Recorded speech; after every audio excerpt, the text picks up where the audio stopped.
Good morning, everyone, and welcome to another edition of Saturday Morning Coffee with Back to Basics Dog Training. Hope everybody's having a great start to the weekend. And as always, this is my fun part of my weekend where I get to do this for you guys live and in living color. So for those of you who are joining me for the first time, my name is Leon. I'm the head trainer here at Back to Basics Dog Training. And each and every week, we bring you this free dog training platform where I answer all questions. No questions about dog training is off limits. Ask me anything and we'll answer it. So, with that being said, I know on my thumbnail that I put out this week, you guys all know I start off with a topic until I start seeing some questions coming through. And I neglected to say, if you're watching me now live and in living color or later on in the replay, shoot me a comment. Let me know where you're watching. Give me a shout out and let me know where you're watching from. I do share this post all over through a bunch of different rescue sites and dogs friendly sites all over the country. So I'm curious to see how far out we get reach on it. It'll be interesting to see. So with that being said, this week, a lot of conversations have been going on Facebook. I've been asked personally throughout the week, talking about fearful dogs. So I really want to get into that. And this is going to help a lot of our rescue groups, I hope, and our volunteers and our fosters for dogs that have been in shelters or being rescued. Even people that have dogs they get from puppies, 8 weeks old. Dogs show a fear stage and they exhibit, as humans would say, a fear reaction to a lot of things. They shut down. They don't want to walk. They don't want to greet people. They're afraid of things. And it breaks our hearts when we see these dogs cowering out of fear. And there's no doubt in my mind, it should break your heart. If you have any compassion in your body, it should break your heart. So fearful dogs are a big thing recently, it seems. And it's not recent, probably. It's been going on for years. And I've read different blogs and different things about how other trainers work on desensitizing these fearful dogs. A couple of things about fearful dogs. It doesn't matter why they're fearful. And I have to stress that. If they're afraid of men, doesn't matter why. Good morning, Michelle and Athena. It doesn't matter why they're fearful. If they're fearful of men, they're fearful of loud noises, they're fearful of stranger danger. They're afraid of a leaf falling, whatever it is, it doesn't matter why. So get the question out of your head. Why is my dog fearful? It doesn't matter. We need to learn to desensitize them in a humane way. And what I mean by that is I've read a lot of blogs this week regarding fearful dogs and a few trainers out there, not saying that their methods don't work, because I will never say that, because they're out there doing this and they've had success doing this. If the dog's afraid of another dog, they flood the dog with other dogs. They'll bring it to either their place of work or a dog park or something and make the dog coexist with other dogs by forcing it into a situation where it's overwhelmed. I'm not a huge fan of that. Yes, we need to desensitize them. I don't think when we're dealing with fear, in my opinion, that we should ever force issues on the dog.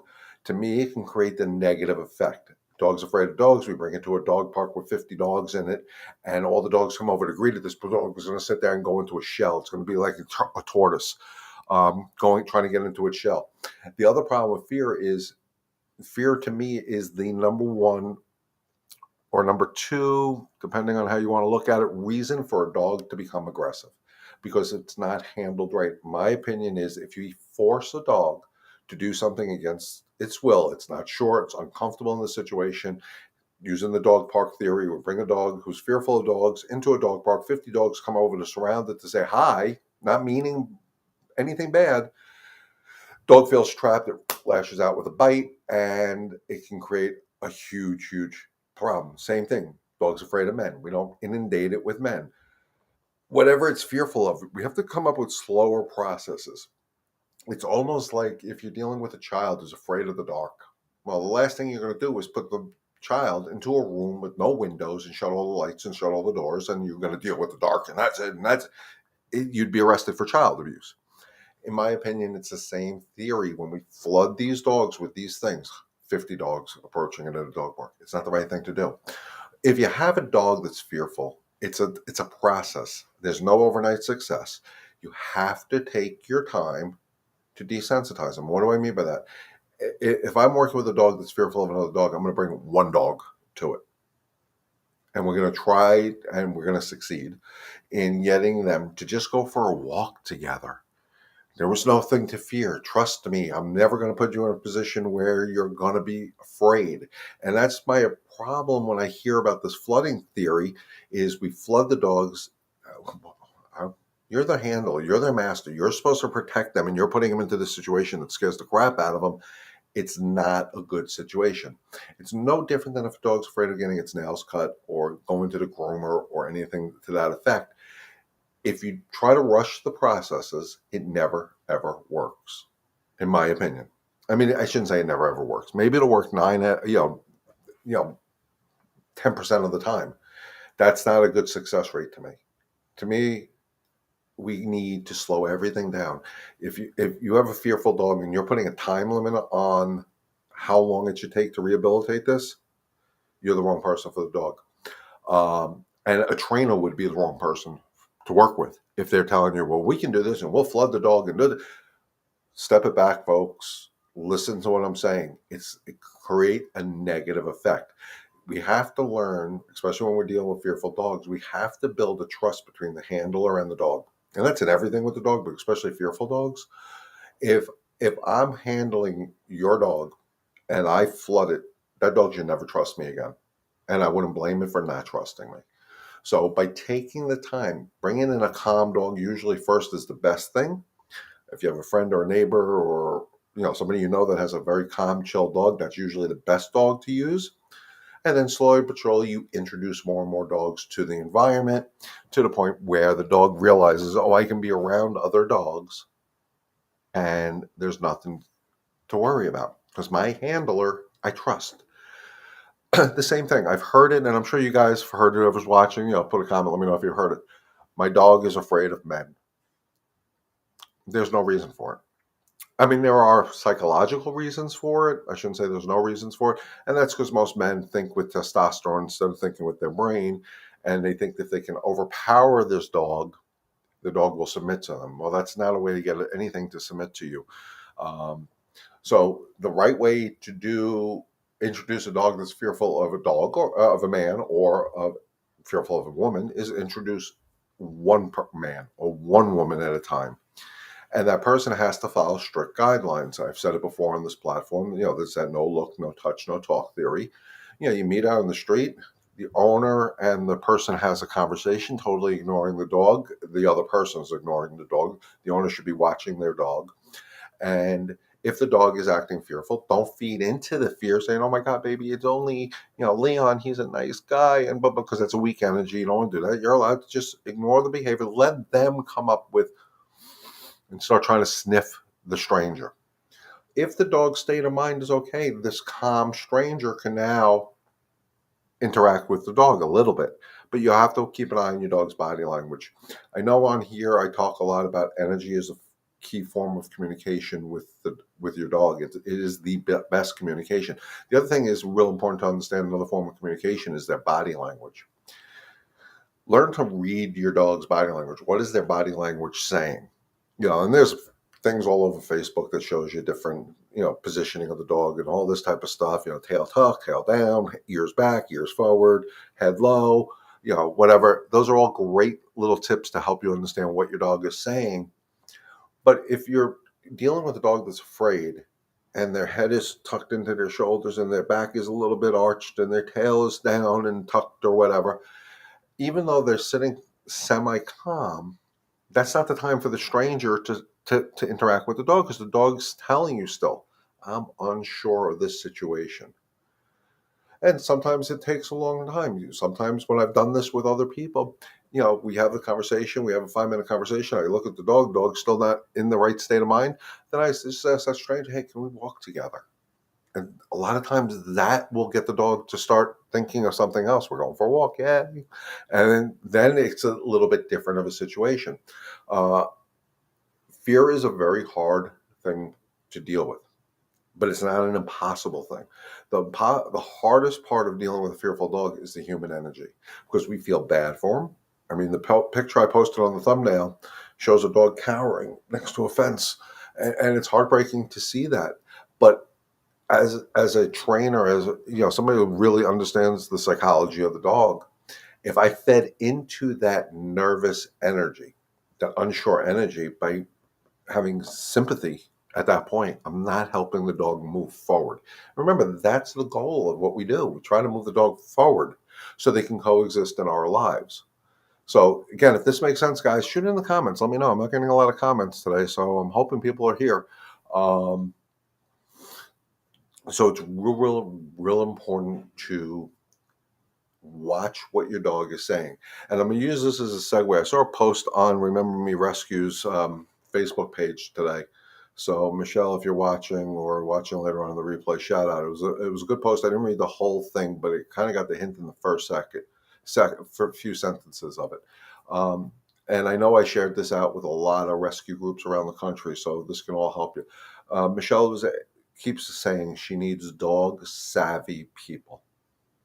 And I want to explain to people what dog savvy people mean. That doesn't mean I've had dogs my whole life and I've had good dogs. That's not dog savvy. That's, you have a good dog. Dog savvy people are people that understand that these rescue dogs specifically have issues that we need to help them move forward from, whatever their backstory may be. It may be they were abused, and maybe they starved, they were, they're not fed properly, maybe they were in a hoarding situation. We can go through the gamut of things that these poor pups have to go through, but our job again is to figure out how to move forward. So as a dog savvy person, you have to look at everything. Do you need to know the backstory? Not really. It's not that important in my world. But if you know it, great. Don't feel bad for its backstory, because that's its story. You can't change it. We can, the first 3 chapters are what they are. But by the end of the final chapter, the end of the book, we want that, and they lived happily ever after.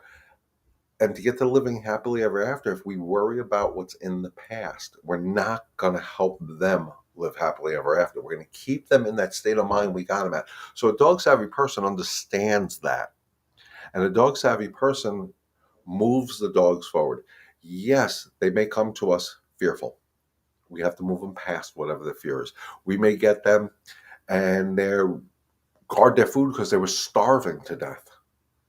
Well, if you were starving to death and somebody gave you food, you're going to fight for your food, because that's what you know to survive is you need food. But you got to move them past it. And it's not sticking my hand in the food bowl. It's getting the dog. I don't care. As long as my dog allows me to stand next to them while they're eating, maybe pet them. That's all I really care about, guys. I'm never going to stick my hand in a dog's food bowl. I don't believe in that. I think that's like putting your hand on my steak while I'm trying to eat. I'll stab you. If you take your time and the dog guards their food, they're eating, and you walk by and they change, and they give you that sideways death stare, or you see the little lip curling up. They're communicating to you. It doesn't mean they're aggressive. They're guarding their food. And your best bet is, if that's the case, stop. Just hang out there. Let them continue eating. Watch them. Make sure they don't come after you. And if they do, understand they're not going to attack you. They're protecting their food, which they need for survival. So if we do it right, you can desensitize them to somebody being by their food, or another dog, or another walking by, and you show them that nobody's going to take your food, pal. It's yours. I gave it to you. Why would I take it back? That's why I'm not big on that, putting my hand in there while the dog's eating, because to me, that you're saying, here, I'm giving you food, now I'm taking it away from you. That's not the right way to do it. There's other ways to do it that are more understanding how to break through to the dogs, rewire their brain when it comes to it. Guys, that's what this is about. When I talk about everything, I talk about your energy, their body language, the processes to move them forward. It's literally, we're trying to rewire their brain. And that's why I tell people all the time, if you don't need, per se, me to come to your home to physically handle your dog, because your dog's going to probably listen to me. It's more important you guys understand the psychology behind it, so we can start the process of rewiring their brains. I'm going to start working with a gentleman down here And I'm going to do the whole process of helping him get a dog. I'm going to do the research on getting him the dog that I think is best for him. And we're going to work on training the dog. And I already sent him my YouTube channel, which I do suggest everybody subscribe to start the process of mastering the walk or how to leash train your dog, that playlist that I talk about every week, and put it out there for them for him to start watching today. We don't have the dog yet. It's going to take me a couple of weeks to try to figure out the right dog for him. It's going to be a process because I want to make sure energy matches energy. And the process of doing the training. But I want him to get an idea of what I talk about when I say reward the calm all the time. It's something we've discussed in this platform before, rewarding the calm, even on a scared, unsure dog. If you reward that state of mind, you're embedding that state of mind into their brain. That's when we feel bad for them. It's okay. It's okay. There's no reason to be afraid. And the human side of us wants to do that. We want to pick them up and hug them. I don't care if it's a 200-pound dog. We want to pick them up and hug them. But from a dog point of view or an animal point of view, that's keeping them trapped in that state of mind. So when I deal with a fearful dog or an aggressive dog or an overexcited dog, I always get them, my goal is always to get them to that zero calm. And once I get them to that zero calm, then I can reward that state of mind. And eventually what happens is their brain rewires saying, oh, I get affection, I get attention, I get what I want when I'm in this state of mind. Let me just stay in this state of mind. Now, is this something that's going to happen on day one? Absolutely not. Any trainer that tells you that is, I think, out of their mind. There was a post I saw right before I went live today. Somebody put out an advertisement. How to stop your dog from jumping on people in 5 minutes. That's ridiculous. Anybody who wants to put a time limit on this is out of their minds. I'm sorry, guys. I mean, I think I'm very good at what I do, but I won't ever put a time limit on it because the dogs may get it, but the humans may not. Dog may get it with me, but not with you. And that's okay. So don't put time limits on things. Work the process. Everything in our lives is a process. Work the process. Michelle says Athena is still afraid of the dog next door. She still jumps at the fence when they are outside at the same time. We don't know if she ever get over it, but we avoid the situation now as best as possible to set her up for success. Well, one of the things I made, Michelle, because she's actually, again, I don't remember how friendly you are with your neighbors or whatever, is I would love to see you guys do something in a controlled environment on leashes, maybe on muzzle, with the dogs together. Because right now you have that PVC fence. They can't see each other. So they're reacting to sounds and everything else. And the scent, oh, there's a dog out there. I got to get it. I got to get it. And if you can work with the other dog, the neighbor and the dog, in a safe, controlled environment, and it could be in the street as long as the collars can't come off the dogs, muzzles preferably, go for pack walks together. Let them get used to being that smell. Oh, that smell represents Fluffy. Fluffy's cool. We walk together. That would always be the best thing. I know you're working on working towards walking Athena out in public. You got to start doing it and trust yourself to know what you're doing. It's real important because that can stop that nonsense with the neighbor's dog because they become a pack in their own right because they've walked together. Guys, that's crucial. You have neighbors that the dog's fence fight. Guys, work with your neighbor. Work together. Controlled environment. You can always walk together. Dog, human, human, dog. It's safe. You got two humans between the two dogs. They're still together as a pack. I've done this. I don't know if Donna is on because she hasn't given me a shout out, so she may be busy this weekend. I did this with Stark. Stark reacted to every single dog. I brought Zoe. We started our normal routine of just passing each other on the street. That's how I do it. And eventually we bring that, from this far apart, we start coming closer and closer. Eventually I just took the leashes and I had Zoe on one side, Stark on the other side, and we went. And Stark now doesn't react to other dogs because he learned he can coexist in that environment with another dog without the nonsense, because I disagreed with his nonsense of being overly excited, which was his problem, around other dogs. Not the time to be overly excited, because another dog could misinterpret that. Another human can misinterpret it, especially, I hate to say it, depending on the breed of the dog. If a Chihuahua gets excited, nobody gives a crap. But if a Pit Bull or a Rottweiler or a German Shepherd gets excited, oh my God, they're vicious, because people misinterpret what the dogs are saying constantly. I see it constantly. Um, and we need to slow everything down, change people's minds on these things. And that's what the goal of this live platform always is to give you the information. Don't misinterpret excitement for aggression, but don't misinterpret aggression for excitement. Dogs are not aggressive by nature, guys. I don't care what people say. No breed of dog is aggressive by nature. No dog. Aggression is 99% of the time an outcome of something. Aggression is a result of an unwanted behavior not being corrected properly. So what do I mean? If the dog is overexcited on a walk and we're constantly correcting with anger and frustration and tension and all this type of crap, we're going to turn that excitement into aggression. If the dog makes a mistake in the home, counter surfs, gets into the garbage or whatever, those aren't aggressive acts. But if we correct out of anger and frustration, we can turn that excitement, that happy-go-lucky goofball pup, into an aggressive dog, because they feel that's what they need to do to protect themselves. That's why I always say, men have this horrible thing coursing through their bodies called testosterone, and they think they can control everything with, and it's such a dopey way of thinking about it. And again, I say the women are no better because they got the estrogen, and that's the babying part of it. Hey, why'd you do that to mommy? Mommy's the one who feeds you and hugs you and wants to love you. And that doesn't work either. That's why I say, guys, constantly, I know I sound like a broken record, that energy is the most important form of communication. Calm energy results in calm. Dog makes a mistake, has an unwanted behavior. Learn how to correct it in a calm way. Forget your human side. Check your egos at the door.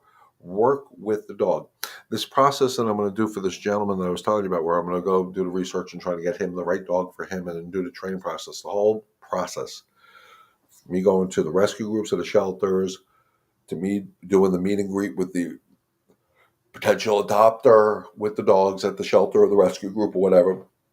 We're going to get a videotape. Unfortunately, it's going to be a long process, so it will be edited a little bit. I'm going to have to, just because I don't want people to sit there and watch 85 hours worth of video.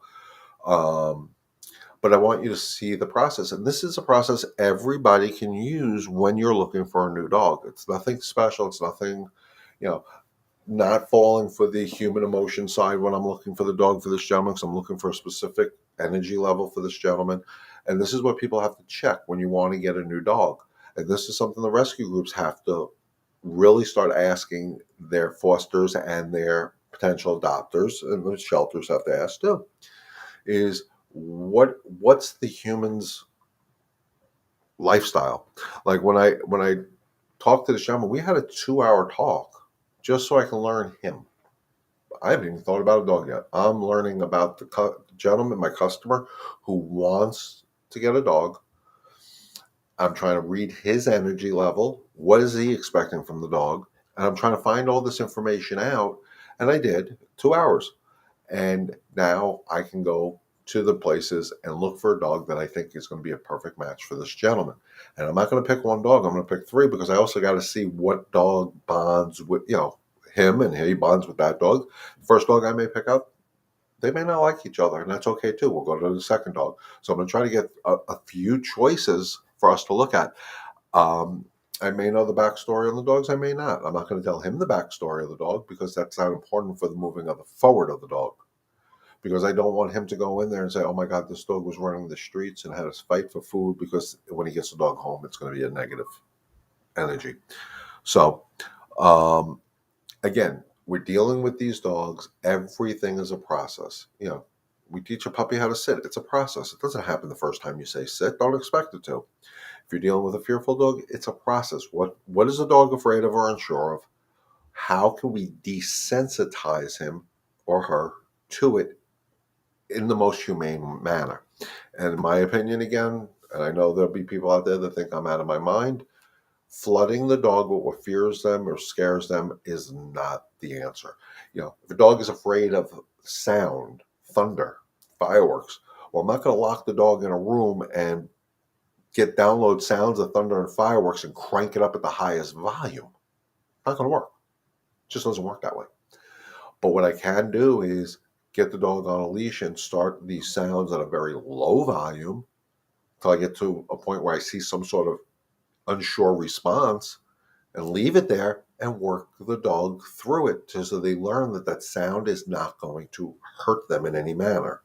And then slowly increase the sound till I get to the level. We talked about it last week. A dog who doesn't like its nails cut. Well, don't go to cut the nails.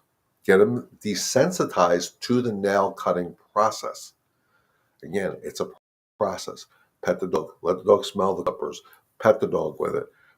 Put it on their nail, don't cut. Put it on the nail, don't cut. Put it on the, and once the dog stops with the nonsense, then you just tip it a little bit. And praise, praise, praise, praise, praise, treat, treat, treat, treat, treat. And the dog's going to learn, oh, this is a good process. But we got to take the time. Don't put time limits on this. It's the biggest thing. If anything you take away from this week's live is don't put a time limit on this stuff.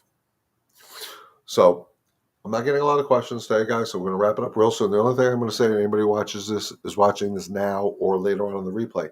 Any of the rescue groups that want to do this Saturday morning platform and be a guest of mine, you're welcome to shoot me a private message. Let me know. Put my phone number, my email up here again. It's somewhere over here. Let me know if you're a customer of mine who wants to help other people. We can set this platform up where I can have multiple guests on here at any given time, and it'll be a good way for people to interact. We can for any of the rescue groups, we can put this right on your Facebook page. All I got to do is send you a link. Let me know you want the link. I can send the link right directly to you. We can put it on there. I can send you a link if you want to be part of the process to help. Thank you, Jackie. That's one of the best compliments I can get. I'm hitting on everything we should all be doing.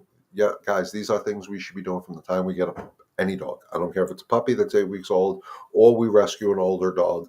These are all processes that we all should do. And we should use these processes not only in dog training, guys, in the human world. Don't rush the process. Slow everything down. Like I always say, I check my ego at the door every single day when I work with somebody else and their dog. It's not about me. It's about what's right for the dog. I don't care what's right for me. And there have been many times, and I know a lot of my customers will say, well, I'll change my game plan midway through because it's not working for that dog. I do that with humans too. What works for one of my kids may not work on another one of my kids, so I change. But I do it for the same reason, because I'm there to help the dog. I'm there to help my child. I'm there to help a human. And everybody's an individual. Every dog's an individual. So just slow it down. Take your time and work the process. It's the reward at the end is so worth it. Read any good novel. It all starts off with the backstory, horrible life situation, whatever it may be. And then you go through chapter by chapter by chapter by chapter. And by the end, we all live happily ever after. That's the goal. But a good novel can't be one chapter. And by living in the dog's past, we're staying in chapter one. It never works that way, guys. And this is a passion of mine. I think you all know me by now. And I want to help. That's, one of my key sayings is right here. Together we can help one dog and one family at a time. And I do truly, truly believe we can help one dog and one family at a time. And that's why I offer this free platform. Like I said, this is a free training session, guys. I'll talk about what's normal until I get questions, of course. This week is not a lot of questions, which is cool by me too. The only thing I do ask is that you share this with your fellow dog lovers around the country, around the world, because the good thing about this Facebook platform is it can go around the world. Do you recommend any remedies for a highly anxious 8-year-old terrier mix? He has gone to training. Well, yeah. Well, my first question is, what is he anxious about? Is he just overly excited anxious? Is he does he have an anxiety disorder, like separation anxiety type of thing? But everything has to be based on calm. That would be the biggest thing I would tell people when we're dealing with any state of mind other than calm. We have to get the dog to calm somehow. So a lot of this is requiring leash. If the dog is anxious and running around the house like a lunatic because it heard something or whatever, put the dog on a leash. Stay calm with the dog. You're allowed to disagree with unwanted behaviors. And you notice I don't use the word bad behaviors, guys. There's a reason I don't use that term bad behaviors, is to me, it's not a bad behavior. They're unwanted. And they're unwanted because we haven't taught them what we expect. It's an unwanted behavior to be highly anxious. It's not a bad behavior. So all the training won't work if we don't know what the root of the anxiety is. And usually it's the state of mind.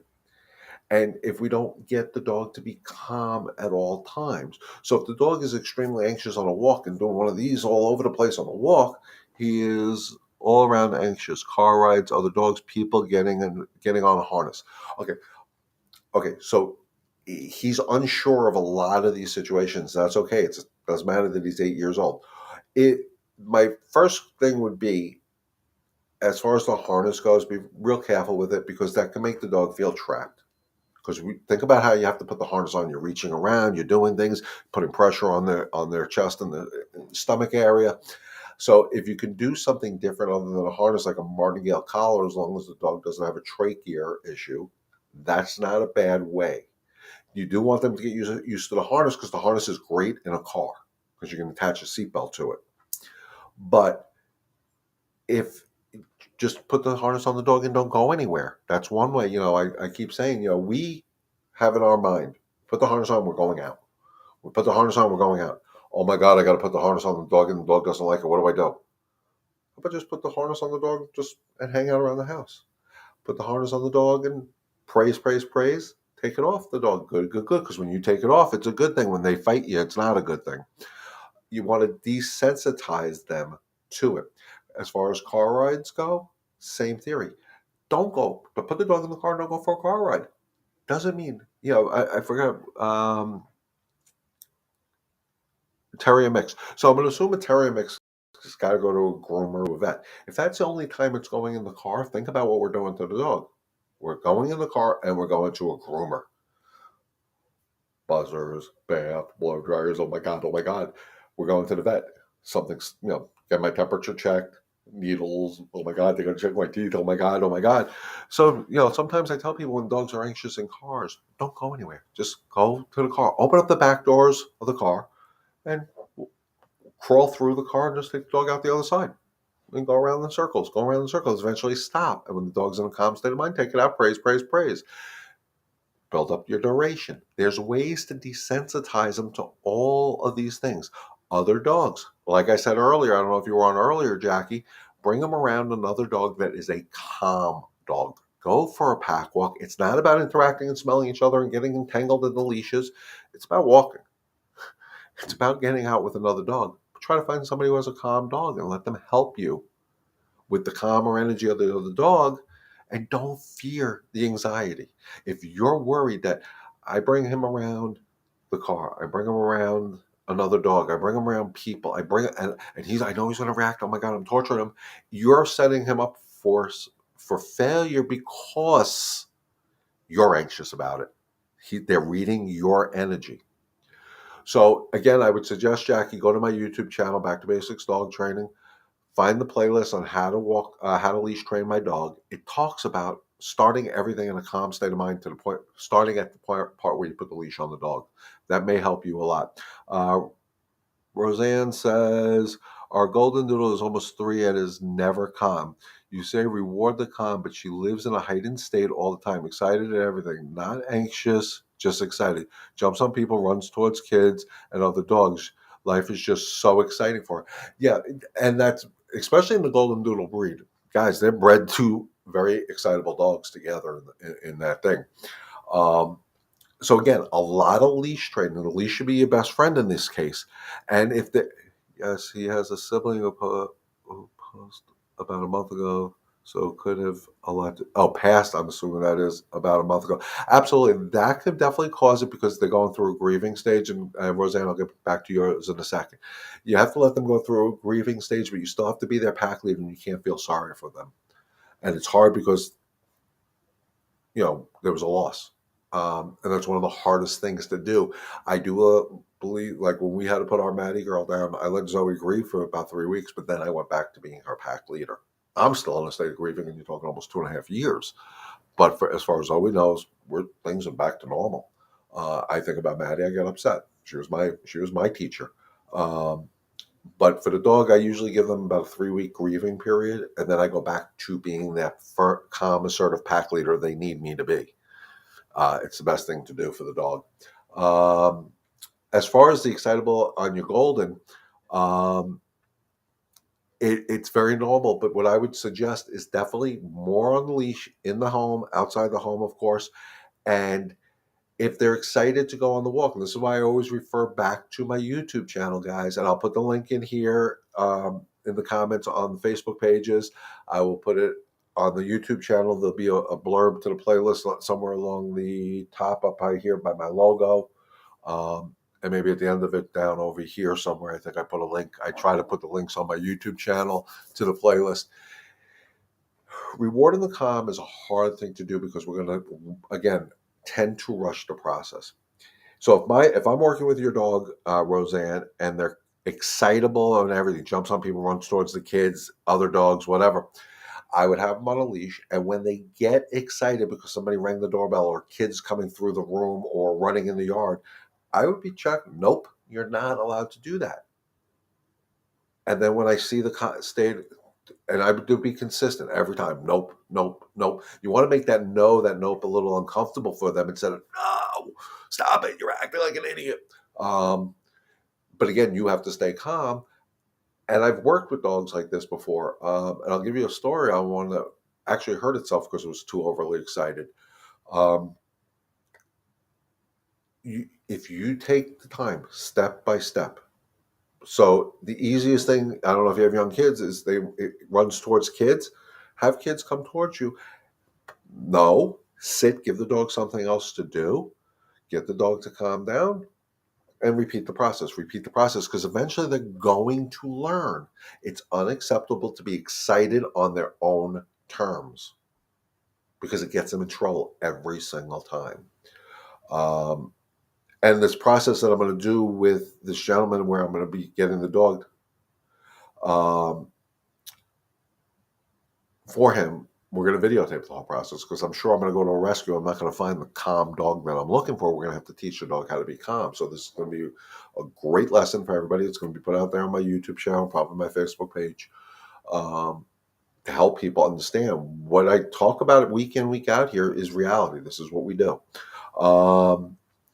But if you take the time, and again, Roseanne, I would suggest the same thing. Go to my playlist, How to Leash Train My Dog, and master episode 1 before you go to episode 2. Go master episode 2 before you go to episode 3, and so on and so forth. It's 5 episodes. Total watch time is less than an hour, I think. But really master it because it works. If you can't walk your dog calmly, it's hard to have calm in other situations where there's more stimulus. Um, if if if you can't walk your dog calmly, you can't have calm anywhere else. It starts there. And that's so important. But calm starts with you, if that makes sense. Let me know in the comments if that makes sense. It can happen. I don't care if it's 3 years old. The one I was talked about with the overexcitement in the where dog actually hurt herself. I was working with a shepherd a few years ago that was overly excited when the kids were in the swimming pool. For some reason, this just triggered the dog to run around, bark, bark, bark, bark, bark, bark, bark. And this was I'm going to say about 2 or 3 year old shepherd. High herding instincts, because that's what it was doing, was trying to herd the kids because they're screaming and they're playing and they're doing the normal things that kids do in a pool. And the problem was is they had those pavers around this pool that were that coarse non-slip type pavers, and the dog running around and stopping short and all this actually ripped the dog's paw pads to shreds. The owners called me, and we had to teach the dog that the kids jumping in the pool, playing in the pool, screaming and doing what kids normally do has to represent calm. So we literally sat there for 2 hours, 2.5 hours, whatever it was, with the dog on a leash, and the kids would do what they were doing. And I was sitting there going, nope, to the point where the dog got the point, and the kids running around. He just laid out in the sun and sunbathed himself. But it was a process. The first few times I did it, he almost ripped my arm out of the socket because he took off after him. But it was a process that if I would have got frustrated with him trying to rip my arm out of the socket, I never would have accomplished it. If it's an unwanted behavior, they're going to make mistakes, and that's okay. That's why. Do you treat after nope? I won't treat after nope unless I get the state of mind calm. I reward the calm. So just because I say no, but if their state of mind is still, I got to get that kid, I got to get the kid, I got to get the kid. No, I'm not going to reward that because the state of mind is not what I want. I will reward either treat or praise the calmer state of mind. Same way, if they're excited to meet people, coming in your home, on the street, whatever it may be, the reward for them being in a calm state of mind is they can greet that person. Doesn't have to be treats, doesn't have to be food. If you choose to use that, that's fine. But reward the state of mind you want. The best way I can describe it, I'm going to go back to what I started with, fearful dogs. Dogs that are fearful. We tend to reward the wrong state of mind. The dog's afraid of the kids. So we pick up the little dog, and I'm using a little dog right now, and it's okay. It's only fun. And then you can tell this kid to give this dog a treat. You're actually rewarding the state of mind you don't agree with. So just because you say nope, if the state of mind doesn't change when you say nope, don't reward until you get to the state of mind you want. And you have to wait it out. It's so important. It can be fixed. I know for a fact it can be. I've done this for too many years now, guys. It can be fixed. You just got to take the time and don't put the time frame on it. And once you see that change from the kids are here, the kids are here, the kids are, okay, the kids are here. Good. And praise and treat or whatever you want to do. It's okay. You just got to wait it out, Roseanne. It's so important. It's hard, but it's so important, and it works. I wish Donna was on this week. Stark was and is an overly excited goofball to the point where his overexcitement had no bite inhibition. So when he got overly excited, he bit, and it hurt like hell because he's a bigger dog. But he wasn't aggressively biting; he was play biting. We had to control that. And they get it. Most of the dogs, like what you're describing, Roseanne, when I get them on a leash and I make that first correction, they get it very quickly because they read my energy very quickly. And they say, okay, this guy's that, I think I have it up here. This trademark of mine definitely is something that works. This no anger, no frustration, no nonsense approach is perfect for what you're describing, Roseanne. You can't correct your dog out of it with anger and frustration. It just will never, ever work. The no nonsense approach is no means no. And what I mean by that is I said no. I don't need to explain to you why. No means no because I said so.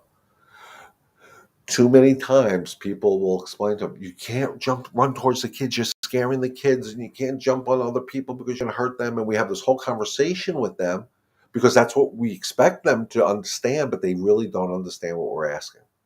So just no. And then how do we turn the no into the yes? When we get to the right state of mind, we turn those no's into yeses. Yes, thank you for being calm. Here's your reward. So I hope that makes sense, guys. Jackie, I hope that answered your question. It's a process. Pick one of your dog's anxiety things, be it the car, be it people, be it other dogs. Pick one thing, work on one thing at a time. Don't try to work on everything at one time. It's impossible. Choose which is the most important to you and work on it and master that. Then go to the second part. So if the big thing is they're anxious around people, work on it around people. The next thing would be going into the car, work on the car. The next thing is being around other dogs, work on that. Work. That's why I say when you watch my playlist, master episode 1 before you go to episode 2. Don't go to the episode 5. That's great. You'll know the end result, but you got to get there, and everything is a process. So take your time. Let me know how it goes. Guys, I put my phone number and my email up here all the time. I'll put it up here again before we wrap it up for a little bit. You reach out to me. Text me at the 631-514-9128. Shoot me an email at info@backtobasicsdogtraining.com if you have any questions, anything we discuss on these weekly platforms. Or if you just want to let me know the feedback that, we can share next week on the progress you guys are making so people can see. And again, if anybody who does want to be part of the live platform, be here live next to me on the side of the screen, either side, I don't know which side, and we can have a conversation about dog training one-on-one. I offer this to all the rescue groups. I offer this to my customers. Together, we can answer some of the questions. Um, you know, I'd be happy to have you on as part of this platform. Just let me know. Let me know if there's any subjects you guys want me to speak about. I'll be happy to do it. But with that being said, guys, we're at the 45-minute plus mark. We're going to wrap it up for the week. It's real important to me, and I really do appreciate you guys being here each and every week. Um, I say it every week. Thank you for inviting me into your homes each and every Saturday morning. I really do appreciate it. We're going to be coming up, I keep saying it, with more and more exciting things. I'm excited about this process that I'm going to go through with the help of this gentleman. That'll be out there for you guys to view. I may do some lives during the process as well. I'm not sure yet. But again, thank you for inviting me into your home each and every Saturday morning. As always, stay healthy, stay safe, and God bless. And remember, together we can help one dog and one family at a time. Enjoy the rest of your weekend, guys, and we'll see you next Saturday.